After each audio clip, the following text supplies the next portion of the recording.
how do you raise a kid nga without Yeah. social media Alam mo today, kasi si di ba? Eman kasi is a digital native eh. She was born with it eh. Yeah. Tayo kasi, Jessica, alam natin kung anong tunay na buhay, alam natin kung anong social media. Nahihiwalay pa Nahihiwalay natin, natin. maski pa Hindi paano. rin na nahihiwalay. Nung pinanganak sila, meron ng social media eh. Nung lumalaki sila, may social media na eh. Ang social life nila, social media eh. So, pinanganak sila dyan, sa kanila, yan ang reality. Kaya, mahirap para sa kanila. And they were also referencing you, ha? Well, yeah, dahil anak ko siya eh.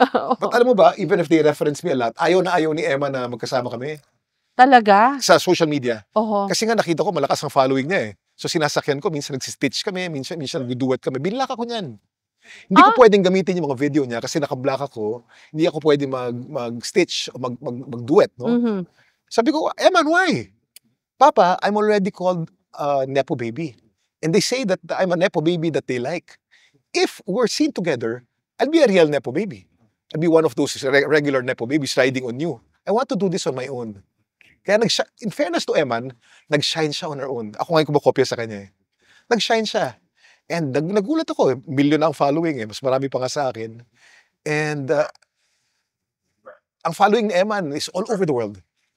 All over the world. Marami siyang, the reason why she went to LA also, marami siyang kaibigan doon eh. Mga nakilala niya sa TikTok na naging kaibigan niya. Pinapanood ko nga yung ilang video niya.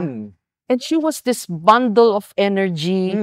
Napakatalinong bata, napaka-witty, napaka-talented. I mean, to have done all of those things. I know. Di ba? Nagra-rock climbing, nag-gymnastics pa pala tong batang to.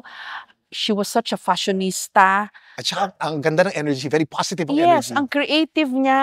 Oh. And she was, you know, unfiltered. She was raw, authentic. Authentic. Yeah. Authentic. And, yun nga, yung quote na, those who were seen dancing were thought insane by those who could not hear the music. Eman heard this music that only she could hear. And she found it beautiful and she was dancing to it and she was inspiring people on social media. Ang dami niyang na-touch talaga, Jessica.